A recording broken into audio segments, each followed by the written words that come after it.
ದೇಶಾದ್ಯಂತ ಚರ್ಚೆಗೆ ಗ್ರಾಸವಾಗ್ತಾ ಇದೆ ತಿರುಪತಿ ಲಡ್ಡು ವಿವಾದ. ದೇವರನ್ನು ರಾಜಕೀಯಕ್ಕೆ ಬಳಸಿಕೊಳ್ತಿದ್ದಾರೆ ಅಂತ ಹೇಳಿದ್ದಾರೆ ಜಗನ್. ನಂದಿನಿ ತುಪ್ಪ ಬಳಸುವಂತೆ ಮಾಜಿ ಪ್ರಧಾನ ಅರ್ಚಕರ ಸಲಹೆ. ಬೂದಿ ಮುಚ್ಚಿದ ಕೆಂಡದಂತಿದೆ ದಾವಣಗೆರೆ. ಕಲ್ಲು ತೂರಿದ್ದ ಆರೋಪಿಗಳಿಗೆ 14 ದಿನ ನ್ಯಾಯಾಂಗ ಬಂಧನ. ಮಾಜಿ ಸಿಎಂಗಳ ವಿರುದ್ಧ ಕಾಂಗ್ರೆಸ್ ಲೋಕ ಅಸ್ತ್ರ. ರಾಜ್ಯ ಸರ್ಕಾರದ ವಿರುದ್ಧ ಕೇಂದ್ರ ಸಚಿವ ಎಚ್ಡಿಕೆ ಕೆಂಡಾಮಂಡಲ. ಎಲ್ಲವನ್ನ ನೋಡ್ತಾ ಹೋಗೋಣ ಕರ್ನಾಟಕ ಟಾಪ್ 20ಯಲ್ಲಿ. ತಿರುಪತಿ ಲಡ್ಡು ಪ್ರಸಾದದಲ್ಲಿ ಮಾಂಸದ ಕೊಬ್ಬು, ಮೀನಿನ ಎಣ್ಣೆ ಬಳಕೆ ಮಾಡಿರುವ ಪ್ರಕರಣ ತೀವ್ರ ಸ್ವರೂಪ ಪಡೆದುಕೊಂಡಿದೆ. ಈ ಹೇಳಿಕೆ ನೀಡಿದ ಸಿಎಂ ಚಂದ್ರಬಾಬು ನಾಯ್ಡು ವಿರುದ್ಧ ಜಗನ್ ಮೋಹನ್ ರೆಡ್ಡಿ ಕಾನೂನು ಹೋರಾಟ ಆರಂಭಿಸಿದ್ದಾರೆ.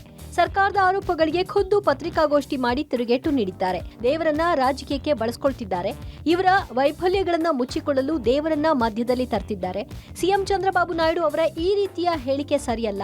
ಚಂದ್ರಬಾಬು ನಾಯ್ಡು ಹೇಳಿಕೆ ಶುದ್ಧ ಸುಳ್ಳು ಅಂತ ಆಕ್ರೋಶ ಹೊರಹಾಕಿದ್ದಾರೆ. ಇನ್ನು ಈ ಹಿಂದೆ ತಿರುಪತಿ ಲಡ್ಡು ವಿಚಾರದಲ್ಲಿ ಯಾವುದೇ ಗೊಂದಲ ಸೃಷ್ಟಿಯಾಗಿಲ್ಲ. ನಮ್ಮ ಸರ್ಕಾರದ ಆಳ್ವಿಕೆ ಸಂದರ್ಭದಲ್ಲಿ ಟಿಟಿಡಿ ಕಮಿಟಿಯಲ್ಲಿ ಯಾವುದೇ ಲೋಪದೋಷಗಳು ಕಂಡುಬಂದಿಲ್ಲ. ಇದು ಕೇವಲ ರಾಜಕೀಯ ದುರುದ್ದೇಶದಿಂದ ಕೂಡಿದ ಆರೋಪವಷ್ಟೇ ಅಂತ ಕಿಡಿಕಾರಿದ್ರು. ಲಡ್ಡುಗೆ ಬಳಸುವ ತುಪ್ಪವನ್ನ ಪರೀಕ್ಷೆ ಮಾಡಿಯೇ ತೆಗೆದುಕೊಳ್ಳುವುದು. ಹಾಗಿದ್ದಲ್ಲಿ ಪ್ರಸಾದಕ್ಕೆ ಪ್ರಾಣಿಗಳ ಕೊಬ್ಬನ್ನ ಬಳಸಲು ಹೇಗೆ ಸಾಧ್ಯ ಅಂತ ಪ್ರಶ್ನಿಸಿದ್ದಾರೆ. ಅಲ್ಲದೆ ದೇಶಾದ್ಯಂತ ತಮ್ಮ ವಿರುದ್ಧದ ಆರೋಪ ಖಂಡಿಸಿ ವೈಎಸ್ಆರ್ಸಿಪಿ ಪಾರ್ಟಿ ಹೋರಾಟಕ್ಕೆ ಮುಂದಾಗಿದೆ. తిరుపతి లడ్డులో యానిమల్ ఫ్యాట్ గీక్ బదులు వాడినారని ఇదే పెద్ద మనిషి చంద్రబాబు నాయుడు ముఖ్యమంత్రి హోదాలో ఉంటూ ఒక ముఖ్యమంత్రిగా తాను మాట్లాడిన మాటలు ఇవి. నిజంగా ఒక ముఖ్యమంత్రిగా ఉన్న వ్యక్తి ఈ మాదిరిగా అబద్ధాలు ఆడడం ధర్మమేనా? కొన్ని కోట్ల మంది వెంకటేశ్వర స్వామి భక్తులు దేశవ్యాప్తంగా కాదు ప్రపంచవ్యాప్తంగా ఉన్నారు. ತಿರುಪತಿ ಲಡ್ಡು ತಯಾರಿಕೆಯಲ್ಲಿ ಪ್ರಾಣಿಗಳ ಕೊಬ್ಬನ್ನು ಬಳಸಲಾಗ್ತಾ ಇದೆ ಎಂಬ ಸಿಎಂ ಚಂದ್ರಬಾಬು ನಾಯ್ಡು ಹೇಳಿಕೆ ಸಾಕಷ್ಟು ಚರ್ಚೆಗೆ ಗ್ರಾಸವಾಗಿದೆ. ಈ ಬಗ್ಗೆ ಮಾತನಾಡಿರುವ ಟಿಟಿಡಿ ಮಾಜಿ ಪ್ರಧಾನ ಅರ್ಚಕ ರಮಣ ದೀಕ್ಷಿತ್, ಲಡ್ಡು ಪ್ರಸಾದದ ಗುಣಮಟ್ಟದ ಬಗ್ಗೆ ಎಷ್ಟು ಬಾರಿ ದೂರು ಕೊಟ್ಟಿದ್ದೇವೆ. ಟಿಟಿಡಿ ಮುಖ್ಯಸ್ಥ ಇಒ ಗಮನಕ್ಕೂ ತಂದಿದ್ದೇವೆ. ಪವಿತ್ರ ಗೋವಿನ ತುಪ್ಪವನ್ನು ಕಲಬೆರಕೆ ಮಾಡಿ ಶ್ರೀವಾರಿ ಪ್ರಸಾದಕ್ಕೆ ಬಳಸುತ್ತಿದ್ದಾರೆ ಅಂತೇಳಿ ಅಸಮಾಧಾನ ವ್ಯಕ್ತಪಡಿಸಿದರು. ತುಪ್ಪವು ಪ್ರಾಣಿಗಳ ಕೊಬ್ಬನ್ನು ಹೊಂದಿರುತ್ತೆ. ಶುದ್ಧ ಹಸುವಿನ ಹಾಲಿನಿಂದ ಮಾಡಿದ ತುಪ್ಪದಲ್ಲಿ ಕೊಬ್ಬಿನ ಅಂಶ ಇರೋದಿಲ್ಲ. ಕರ್ನಾಟಕದ ನಂದಿನಿ ಡೈರಿಯ ತುಪ್ಪವನ್ನು ಬಳಸಲು ಸರ್ಕಾರ ನಿರ್ಧರಿಸಿರುವುದು ಒಳ್ಳೆಯ ಸಂಗತಿ ಅಂತ ಹೇಳಿದ್ದಾರೆ. ಇನ್ನು ಕೇಂದ್ರ ಸಚಿವ ಪ್ರಹ್ಲಾದ್ ಜೋಶಿ ರಿಯಾಕ್ಟ್ ಮಾಡಿ, ಆಂಧ್ರ ಸಿಎಂ ಹೇಳಿಕೆ ಅತ್ಯಂತ ಗಂಭೀರವಾದದ್ದು. ಇಡೀ ಪ್ರಕರಣದ ಸಮಗ್ರ ತನಿಖೆ ಆಗಬೇಕು. ಯಾರೇ ತಪ್ಪಿತಸ್ಥರಿದ್ರೂ ಕೂಡ ಕ್ರಮ ಆಗಬೇಕು ಅಂತ ಒತ್ತಾಯಿಸಿದ್ದಾರೆ. ಅಲ್ಲದೆ ಬಿಜೆಪಿಯ ರಾಜ್ಯಾಧ್ಯಕ್ಷ ವಿಜಯೇಂದ್ರ ಕೂಡ ಫಾರೆನ್ಸಿಕ್ ರಿಪೋರ್ಟ್ ಮಾಧ್ಯಮಗಳ ವರದಿ ನೋಡಿದ್ರೆ ಇದು ಹಿಂದೂಗಳ ಭಾವನೆಗಳಿಗೆ ಧಕ್ಕೆ ತಂದಿರುವ ವಿಷಯ. ಆಂಧ್ರ ಸರ್ಕಾರ ಈ ಬಗ್ಗೆ ಸೂಕ್ತ ಕ್ರಮವನ್ನು ಕೈಗೊಳ್ಳಬೇಕು ಅಂತ ಆಗ್ರಹಿಸಿದ್ದಾರೆ. చెప్పాను కదా, ఇదే ప్రసాదాల్లో కల్తీ జరగడం అనేది ఒకటి. అది ప్రసాదాలు తిన్నప్పుడు కానీ ప్రసాదాలు చూసినప్పుడు కానీ అది ప్రతి భక్తుడికి అర్థమైపోతుంది. ఇందులో ముందు ఉన్న సువాసన లేదు, రుచి లేదు, పవిత్రత లేదనేది. ಇತ್ತೀಚೆಗೆ ನಾಗಮಂಗಲದಲ್ಲಿ ಗಣಪತಿ ವಿಸರ್ಜನೆ ಮೆರವಣಿಗೆ ವೇಳೆ ನಡೆದಿದ್ದ ಗಲಭೆ ರಾಜ್ಯಾದ್ಯಂತ ಸಾಕಷ್ಟು ಭಯವನ್ನು ಉಂಟು ಮಾಡಿತ್ತು. ಇದೀಗ ದಾವಣಗೆರೆಯಲ್ಲೂ ಅಂತಹದ್ದೇ ಘಟನೆ ಸಂಭವಿಸಿದೆ. ಗಣೇಶ ಮೂರ್ತಿ ವಿಸರ್ಜನಾ ಮೆರವಣಿಗೆಯ ವೇಳೆ ಆನೆಕೊಂಡ ಬಳಿ ನಡೆದ ಕಲ್ಲು ತೂರಾಟ ಪ್ರಕರಣದಿಂದಾಗಿ ದಾವಣಗೆರೆ ನಗರ ಬೂದಿ ಮುಚ್ಚಿದ ಕೆಂಡದಂತಿದೆ. ನಗರದಾದ್ಯಂತ ಭಯದ ವಾತಾವರಣ ಮನೆ ಮಾಡಿದ್ದು, ಕಲ್ಲು ತೂರಾಟ ನಡೆದ ಇಮಾಂ ನಗರದಲ್ಲಿ ರಸ್ತೆಯುದ್ದಕ್ಕೂ ಪೊಲೀಸರು ಬಿಗಿ ಬಂದೋಬಸ್ತ್ ಕೈಗೊಂಡಿದ್ದಾರೆ. ಈ ಬೆನ್ನಲ್ಲೇ ಕಲ್ಲು ತೂರಾಟ ನಡೆಸಿದ ಆರೋಪದಲ್ಲಿ ಮೆಹಬೂಬ್ ಖಾನ್, ಮೊಹಮ್ಮದ್, ಸೈಯದ್ ರಫೀಕ್ ಸೇರಿದಂತೆ 20 ಮಂದಿ ವಿರುದ್ಧ ಎಫ್ಐಆರ್ ದಾಖಲಾಗಿದೆ. ಆನೆಕೊಂಡದ ಬಳಿ ಗುಂಪು ಕಟ್ಟಿಕೊಂಡು ಹಿಂದೂಗಳ ಮನೆ ಮೇಲೆ ದಾಳಿ ಮಾಡಿದ್ರು. ಕೈಯಲ್ಲಿ ಕೋಲು, ಕಣಗ, ಕಲ್ಲು ಹಿಡಿದುಕೊಂಡು ದಾಂಧಲೆ ನಡೆಸಿದ್ರು ಎಂಬ ಆರೋಪದ ಮೇಲೆ ಆರ್ಎಂಸಿಯಾರ್ಡ್ ಪೊಲೀಸ್ ಠಾಣೆಯಲ್ಲಿ ಕೇಸ್ ದಾಖಲಾಗಿದೆ. ಕಲ್ಲು ತೂರಾಟ ನಡೆಸಿದ ಆರೋಪಿಗಳಿಗೆ 14 ದಿನಗಳ ಕಾಲ ನ್ಯಾಯಾಂಗ ಬಂಧನ ವಿಧಿಸಲಾಗಿದೆ. ಇದಕ್ಕೆ ಸಂಬಂಧಪಟ್ಟಂತೆ ಈಗಾಗಲೇ 30 ಜನರನ್ನು ಕೂಡ ಅರೆಸ್ಟ್ ಮಾಡಿದ್ದೇವೆ. ತನಿಖೆ ಮುಂದುವರೆದಿದೆ. ಈಗ ಸದ್ಯದಲ್ಲಿ ನಗರದಲ್ಲಿ ಸಂಪೂರ್ಣವಾಗಿ ಶಾಂತಿ ನೆಲೆಸಿದೆ. ಸೊ ನಾವು ಎರಡೂ ಕೋಮಿನವ್ರಿಗೂ ಕೂಡ ಈ ಒಂದು ಶಾಂತಿಯನ್ನು ಕಾಪಾಡುವ ನಿಟ್ಟಿನಲ್ಲಿ ಅವ್ರ ಜೊತೆಗೆ ಮಾತುಕತೆನೂ ಕೂಡ ಮಾಡ್ತಾ ಇದ್ದೇವೆ. ಈ ಒಟ್ಟಾಗಿ ಹೇಳಬೇಕಂದ್ರೆ ದಾವಣಗೆರೆಯಲ್ಲಿ ಶಾಂತಿ ಇದೆ.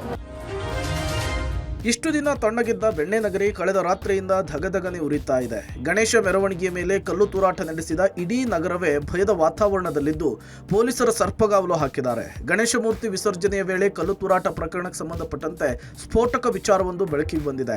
ಗಲಾಟೆ ಮಾಡಬೇಕು ಅಂತಲೇ ಖಾಲಿ ಬಿಯರ್ ಬಾಟಲ್ಗಳನ್ನು ಸಂಗ್ರಹಿಸಿ ಇಟ್ಕೊಂಡಿದ್ರ ಪುಂಡ್ರು ಎಂಬ ಆತಂಕಕಾರಿ ವಿಷಯ ಬೆಳಕಿಗೆ ಬಂದಿದೆ. ಖಾಲಿ ಬಿಯರ್ ಬಾಟಲ್ಗಳನ್ನು ಗುಡ್ಡೆ ಹಾಕಿದ ದೃಶ್ಯಗಳು ಸೆರೆಯಾಗಿದ್ದು, ಗಲಾಟೆಯ ವೇಳೆ ಬಾಟಲ್ಗಳನ್ನು ಸಂಗ್ರಹಿಸಿದ್ದನ್ನ ಸ್ಥಳೀಯರು ಮೊಬೈಲ್ನಲ್ಲಿ ಚಿತ್ರೀಕರಿಸಿದ್ದಾರೆ. ಇನ್ನು ಆನೆಕೊಂಡ ಮಟ್ಟಿಕಲ್ಲಿನ ಪ್ರತಿಯೊಂದು ರಸ್ತೆಗೂ ಕೂಡ ನುಗ್ಗಿರುವ ಕಿಡಿಗೇಡಿಗಳು ಶುದ್ಧ ಕುಡಿಯುವ ನೀರಿನ ಘಟಕಗಳನ್ನು ಕೂಡ ಪುಡಿಗೈದಿದ್ದಾರೆ. ಶುದ್ಧ ಕುಡಿಯುವ ನೀರಿನ ಘಟಕಕ್ಕೆ ಕಲ್ಲು ತೂರಾಟ ನಡೆಸಿದ ಪುಂಡರು ಗಾಜುಗಳನ್ನು ಪುಡಿಗೈದು ಟ್ಯಾಂಕಿಗೆ ಹಾನಿ ಮಾಡಿದ್ದಾರೆ. ಮನೆಯ ಮುಂಭಾಗ ನಿಲ್ಲಿಸಿದ್ದ ವಾಹನಗಳನ್ನು ಸಹ ಜಖಂ ಮಾಡಿದ್ದಾರೆ. ಈ ಮಧ್ಯೆ ಘಟನೆ ನಡೆದ ಆಜಾದ್ ನಗರ ಪೊಲೀಸ್ ಠಾಣೆಗೆ ಎಡಿಜಿಪಿ ಹಿತೇಂದ್ರ ಭೇಟಿ ಕೊಟ್ಟು ಘಟನೆಯ ಬಗ್ಗೆ ಮಾಹಿತಿಯನ್ನು ಕಲೆ ಹಾಕಿದ್ದಾರೆ. ಪೊಲೀಸರು ಮಧ್ಯಪ್ರವೇಶ ಮಾಡಿ ಲಾಠಿ ಪ್ರಹಾರ ಮಾಡಿ ಎಲ್ಲರೂ ಚದುರಿಸಿದ್ದಾರೆ. ಈ ಪ್ರಕರಣ 4 ಎಫ್ಐಆರ್ಗಳು ದಾಖಲಾಗಿದೆ. ಅದರಲ್ಲಿ 30 ಜನನ ಈಗಾಗಲೇ ಅರೆಸ್ಟ್ ಮಾಡಿ ಅದನ್ನು ಕೋರ್ಟ್ ಮುಂದೆ ಪ್ರೊಡ್ಯೂಸ್ ಮಾಡಿದ್ವಿ. ಈ 4 ಪ್ರಕರಣಗಳ ತನಿಖೆಗಳನ್ನು ನಾವಿನ್ನು ತೀವ್ರಗತಿಯಲ್ಲಿ ಮಾಡಬೇಕು ಅಂತ ಹೇಳಿದ್ವಿ. CCTV ಮೊಬೈಲ್ ಫುಟೇಜ್ಗಳು ಕೆಲವೆಲ್ಲ ಸಿಕ್ಕಿದ್ದಾವೆ. ಪತ್ತೆ ಮಾಡಿ ಅವ್ರಿಗೆ ಅರೆಸ್ಟ್ ಮಾಡಿ ಪ್ರಕ್ರಿಯೆ ಕಂಪ್ಲೀಟ್ ಮಾಡ್ತೀವಿ. ಇನ್ನು ಕಲ್ಲು ತೂರಾಟದಿಂದ ಬೂದಿ ಮುಚ್ಚಿದ ಕೆಂಡದಂತಿರುವ ದಾವಣಗೆರೆ ನಗರದಾದ್ಯಂತ ಭಯದ ವಾತಾವರಣ ಮನೆ ಮಾಡಿದೆ. ಕಲ್ಲು ತೂರಾಟ ನಡೆದ ಇಮಾಮ್ ನಗರದಲ್ಲಿ ರಸ್ತೆಯುದ್ದಕ್ಕೂ ಕೂಡ ಪೊಲೀಸರು ಬಿಗಿ ಬಂದೋಬಸ್ತನ್ನು ಹೆಚ್ಚಿಸಿದ್ದಾರೆ.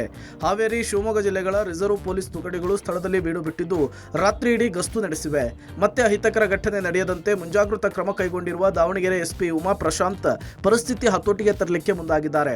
ಈ ಘಟನೆಯಿಂದಾಗಿ ಬೆಳ್ಳಂಬೆಳಗ್ಗೆ ಜನಜಂಗುಳಿಯಿಂದ ತುಂಬಿರುತ್ತಿದ್ದಂತಹ ಇಮಾಮ್ ನಗರದ ಜನನಿಬಿಡದ ರಸ್ತೆಗಳು ಬಿಕೋ ಅಂತಿದೆ. ಇಲ್ಲಿರುವಂತಹ ಮಸೀದಿಯ ಬಳಿ 10ಕ್ಕೂ ಹೆಚ್ಚು ಪೊಲೀಸ್ ವಾಹನಗಳನ್ನು ನಿಲ್ಲಿಸಿ ಬಿಗಿ ಭದ್ರತೆಯನ್ನು ಒದಗಿಸಲಾಗಿದೆ. ಇನ್ನು ಘಟನೆಯ ಬಗ್ಗೆ ಮಾತನಾಡಿರುವ ಪೂರ್ವ ವಲಯ IGP ರಮೇಶ್, ದಾವಣಗೆರೆಯಲ್ಲಿ ಶಾಂತಿ ಸೌಹಾರ್ದತೆಗೆ ಕ್ರಮ ಕೈಗೊಳ್ಳಲಾಗಿದೆ. ಪ್ರಕರಣದ ಕಿಡಿಗೇಡಿಗಳನ್ನು ಪತ್ತೆ ಹಚ್ಚಿ 30 ಜನರನ್ನು ವಶಕ್ಕೆ ಪಡೆಯಲಾಗಿದೆ. ದಾವಣಗೆರೆಯಲ್ಲಿ ಈಗ ಶಾಂತ ವಾತಾವರಣ ನೆಲೆಸಿದೆ. ನಗರದಲ್ಲಿ ಶಾಂತಿ ಸಭೆಯನ್ನು ನಡೆಸಲಿಕ್ಕೆ ಸಿದ್ಧತೆಯನ್ನು ಮಾಡಿಕೊಳ್ಳಲಾಗಿದೆ ಅಂತ ತಿಳಿಸಿದರು. ಯಾರು ಈ ಕಿಡಿಗೇಡಿಯಲ್ಲಿ ಬಂದು ಕಲ್ಲು ತೂರಾಟ ಮಾಡಿದ್ದರು ಅವ್ರನ್ನು ನೈಟು ಕೆಲವ್ರನ್ನ ನಾವು ರೆಡ್ ಹ್ಯಾಂಡೆಡ್ ಆಗಿ ಹಿಡ್ಕೊಂಡಿದ್ದೀವಿ. ಕೆಲವರು ಜನನೂ ನಾವು ಐಡೆಂಟಿಫೈ ಮಾಡಿ ಒಂದು ಟೋಟಲ್ 30 ಜನನೂ ಸೆಕ್ಯೂರ್ ಮಾಡಿದ್ದೀವಿ. 30 ಜನ ಆಗಿದ್ದಾರೆ.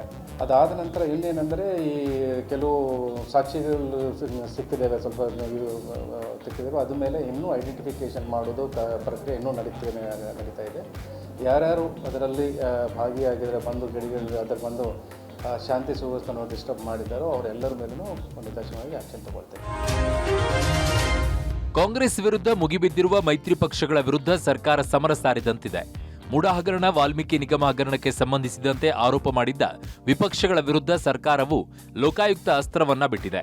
ಮಾಜಿ ಸಿಎಂಗಳಿಬ್ಬರ ವಿರುದ್ಧ ಲೋಕಾಯುಕ್ತ ಅಸ್ತ್ರವನ್ನ ಮುನ್ನೆಲೆಗೆ ತಂದಿದೆ. ಗಂಗೇನಹಳ್ಳಿ ಡಿನೋಟಿಫಿಕೇಶನ್ ಪ್ರಕರಣ ಲೋಕಾಯುಕ್ತ ತನಿಖೆ ಚುರುಕಿಗೆ ಒತ್ತಡ ಹೇರಲು ಮುಂದಾಗಿದೆ. ಯಡಿಯೂರಪ್ಪ ಹಾಗೂ ಕುಮಾರಸ್ವಾಮಿ ಇಬ್ಬರ ವಿರುದ್ಧದ ಆರೋಪವನ್ನ ತಾರ್ಕಿಕ ಅಂತ್ಯಕ್ಕೆ ಕೊಂಡೊಯ್ಯಲು ಕೈಪಡೆ ಪ್ಲಾನ್ ನಡೆಸಿದ್ದು, ಲೋಕಾಯುಕ್ತ ತನಿಖೆ ಮುಗಿಸಿ ವರದಿ ಕೊಟ್ರೆ ಇಬ್ಬರು ಮಾಜಿ ಸಿಎಂ ವಿರುದ್ಧ ತನಿಖೆಗೆ ಮುಂದಾಗಿದೆ. ಇನ್ನು ಮುಖ್ಯಮಂತ್ರಿ ಸಿದ್ದರಾಮಯ್ಯರನ್ನ ಒಕ್ಕಲಿಗ ಸಚಿವರು ಹಾಗೂ ಶಾಸಕರ ನಿಯೋಗ ಭೇಟಿ ಮಾಡಿದ್ದು SIT ತನಿಖೆಗೆ ವಹಿಸುವಂತೆ ಮನವಿ ಮಾಡಿದೆ. ಮತ್ತೊಂದೆಡೆ ವಿಪಕ್ಷಗಳ ವಿರುದ್ಧ ಕೇಂದ್ರ ಸಚಿವ ಕುಮಾರಸ್ವಾಮಿ ಕಿಡಿಕಾರಿದ್ದಾರೆ. ನನಗೂ ಸಂಬಂಧ ಏನಿದೆ? ಕನ್ನಡ ಓದಕ್ಕೆ ಬರುತ್ತೋ ಇಂಗ್ಲೀಷ್ ಓದಕ್ಕೆ ಬರುತ್ತೋ ಕೇಳಿ. ಮುಂಚೆ ಪೇಪರ್ನ ಸರಿಯಾಗಿ ಕೂತ್ಕೊಂಡು ನೋಡಕ್ಕೆ ಹೇಳಿ, ಅದರಲ್ಲಿ ಏನಿದೆ ಅಂತ ಹೇಳಿ. ಅವ್ರೇನು ಹುಚ್ಚರ ಅಂತ ಕೇಳ್ತೀನಿ, ರಾಜೀನಾಮೆ ಕೇಳಕ್ಕೆ. ಯಾವನ ಬರ್ಕೊಟ್ಟವನೇ ಅದನ್ನ ಬಂದು ತುತ್ತೂರಿ ಓದವ್ರೆ, ಅಷ್ಟೇ ತಾನೇ ಮಾಡಿರೋದು. ಏನಿದೆ ಅದರಲ್ಲಿ? ತನಿಖೆ ಮಾಡ್ಕೊಳ್ಳಿ. ಮಾಜಿ ಸಿಎಂ ಕುಮಾರಸ್ವಾಮಿ ವಿರುದ್ಧ ಡಿನೋಟಿಫಿಕೇಶನ್ ಆರೋಪ ವಿಚಾರಕ್ಕೆ ಸಂಬಂಧಿಸಿದಂತೆ HDK ಆಕ್ರೋಶವನ್ನ ಹೊರಹಾಕಿದ್ದಾರೆ. ಮೈಸೂರಿನಲ್ಲಿ ಮಾತನಾಡಿದ ಅವರು, ಮಿಸ್ಟರ್ ಕೃಷ್ಣ ಬೈರೇಗೌಡ, ಯಾರನ್ನು ಮೆಚ್ಚಿಸಲು ಏನೇನೋ ಮಾತನಾಡಬೇಡಿ. ನೀನೇನು ಸತ್ಯ ಹರಿಶ್ಚಂದ್ರನ? ಕಂದಾಯ ಇಲಾಖೆಯಲ್ಲಿ ಏನೇನ್ ಮಾಡಿದೆಯಾ ಗೊತ್ತಿದೆ. ಕೃಷ್ಣ ಬೈರೇಗೌಡ ಫಾರಿನ್ನಲ್ಲಿ ಓದಿದವನು, ಬಹಳ ಮೇಧಾವಿ ಎಂದುಕೊಂಡಿದ್ದೆ, ಆದ್ರೆ ಹೆಬ್ಬೆಟ್ಟು ಅಂದುಕೊಂಡಿರಲಿಲ್ಲ ಅಂತ ಕಿಡಿಕಾರಿದ್ದಾರೆ. ಯಾವನೋ ಏನೋ ಬರೆದುಕೊಟ್ಟ ಇವರು ತಂದು ಓದಿದ್ದಾರೆ ಅಂತ ವಾಗ್ದಾಳಿ ನಡೆಸಿದ್ದಾರೆ. ಇನ್ನು ನಿನ್ನೆಯ ಸಚಿವರ ಪತ್ರಿಕಾಗೋಷ್ಠಿ ಕಾಂಗ್ರೆಸ್ನ ಟೂಲ್ ಕಿಟ್. ಯಾರೋ ಅವರಿಗೆ ಸರಿಯಾಗಿ ಸ್ಕ್ರಿಪ್ಟ್ ಕೂಡ ಬರೆದುಕೊಟ್ಟಿಲ್ಲ, ಅದರಲ್ಲೇ ಅವರು ಸಿಕ್ಕಿ ಬೀಳುತ್ತಾರೆ ಅಂದ್ರು. ಇತ ಸಿಎಂ ಸಿದ್ದರಾಮಯ್ಯ ಕೂಡ ಪ್ರತಿಕ್ರಿಯಿಸಿ ದಾಖಲೆಗಳನ್ನ ಸಚಿವರು ಬಿಡುಗಡೆ ಮಾಡಿದ್ದಾರೆ. ಆ ಭೂಮಿ ಕುಮಾರಸ್ವಾಮಿ ಭಾಮೈದರಿಗೆ ರಿಜಿಸ್ಟರ್ ಆಗಿದೆ. ಇದು ಬಹಳ ಗಂಭೀರವಾದ ಪ್ರಕರಣ. ನೋಡೋಣ, ಆ ಫೈಲನ್ನ ತರಿಸಿ ಪರಿಶೀಲನೆ ಮಾಡ್ತೀನಿ ಅಂದಿದ್ದಾರೆ. ನಾನೇನೋ ಕೃಷ್ಣ ಬೈರೇಗೌಡ ಫಾರಿನ್ನಲ್ಲೆಲ್ಲ ಓದ್ಕೊಂಡು ಬಹಳ ದೊಡ್ಡ ಮೇಧಾವಿ ಅಂತ ತಿಳ್ಕೊಂಡಿದ್ದೆ. ನಾನು ಹೆಬ್ಬೆಟ್ಟು ಅಂತ ಗೊತ್ತಿರಲಿಲ್ಲ ಕೃಷ್ಣ ಬೈರೇಗೌಡರನ್ನ. ಪಾಪ ಫಾರಿನ್ ರಿಟರ್ನ್ ಅಂತ ತಿಳ್ಕೊಂಡಿದ್ದೆ. ಇದು ಯಾರು ಬರ್ಕೊಟ್ಟವ್ರು ಇವರಿಗೆ, ಕೃಷ್ಣ ಬೈರೇಗೌಡಂಗೆ? ಅದು ಇಟ್ಕೊಂಡು ನೆನ್ನೆ ಪ್ರೆಸ್ ಮುಂದೆ ಏನೋ ಬಹಳ ದೊಡ್ಡ ಕುಮಾರಸ್ವಾಮಿದು ಏನೋ ಒಂದು ದೊಡ್ಡ ಪ್ರಕರಣ ಬಿಟ್ಬಿಟ್ಟಿದೀವಿ ಅಂತ ಹೇಳಿ ತಂದವ್ರೆ. ಬೆಲೆ ಬಾಳ್ತಕ್ಕಂಥ ಜಮೀನು ಅಂಥದನ್ನ ಡಿನೋಟಿಫೈ ಮಾಡಿದ್ದಾರೆ. ಅದರಲ್ಲೂ ಕುಮಾರಸ್ವಾಮಿ ಅವರ ಬಾಮೈದನಿಗೆ ಮಾಡಿದ್ದಾರೆ.